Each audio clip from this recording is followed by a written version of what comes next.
کہ یہ حضور کا چلنے کا وہ انداز نہیں جس انداز میں حضور چلتے ہیں. چلتے پہلے بھی دھیما ہے، چلتے پہلے بھی بڑا پروقار ہے، لیکن آج کچھ زیادہ ہی آہستہ چل رہے ہیں، آج قدموں میں زیادہ ہی ٹھہراؤ آ گیا ہے. فرماتے میں بے چین تھا، میرے دل میں تصور تھا، جرت نہیں کرتا تھا پوچھ لوں اے پائے نظر ہوش میں آ یہ کوہ نبی ہے، آنکھوں سے بھی چلنا یہاں بے ادبی ہے. جرت نہیں ہوتی تھی کہ پوچھ ہی لوں، استفسار ہی کر لوں. فرماتے مسجد کا دروازہ آیا، کمال یہ تھا کہ آگے آگے حضور تھے، پیچھے پیچھے میں تھا. جب مسجد کا دروازہ آیا تو حضور نے رخ پھیرا، فرمایا تو سوچ رہا ہوگا کہ میں آہستہ آہستہ کیوں چل رہا ہوں، تو سوچ رہا ہوگا کہ میں آہستہ. ایک شعر ہے، اللہ کرے آپ کو یاد رہ جائے. میں بریلی شریف حاضر ہوا تو میں نے، ہمارے ایک شیخ تھے حضرت صدر العلماء علامہ تحسین رضا صاحب رحمۃ اللہ علیہ، میں نے ان سے کہا حضرت جی کو تازہ شعر لکھ کے دے مجھے، تازہ. تو کہنے لگے لو تازہ شعر آیا ہے، ابھی لکھا ہے. اعلیٰ حضرت فاضل بریلوی کے بھائی تھے مولانا حسن رضا، ان کے پوتے ہیں مولانا تحسین رضا رحمۃ اللہ تعالی علیہ. 2008 میں آپ کا وصال ہوا، تازہ شعر لکھا. کہنے لگے علم غیب رسول کے منکر اس حقیقت کو بھول جاتے ہیں. اللہ کرے آپ شعر کے حسن کو سمجھیں، اور جو شعری ذوق کے لوگ ہیں وہ سمجھے کہ بات کہاں سے چھیڑی ہے، کہاں تک گئی ہے. علم غیب رسول کے منکر اس حقیقت کو بھول جاتے ہیں. غیب مانا کہ راز ہے لیکن راز اپنوں سے کب چھپاتے ہیں. علم غیب رسول کے منکر اس حقیقت کو بھول جاتے ہیں. غیب مانا کہ راز ہے لیکن راز اپنوں سے کب چھپاتے ہیں.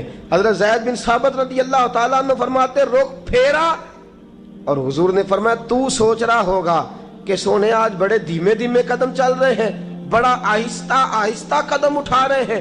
حضور نے فرمایا جو مسجد کی طرف چل کے جاتا ہے اللہ کی رحمت آگے بڑھ کے اس کا استقبال کرتی ہے. اور فرمایا جتنے قدم زیادہ ہوتے ہیں اتنے درجے بھی زیادہ بلند ہوتے ہیں. میں اس لیے آہستہ آہستہ آیا ہوں کہ اللہ میرے زیادہ درجے بلند فرما دے، اس لیے آیا ہوں کہ زیادہ درجے.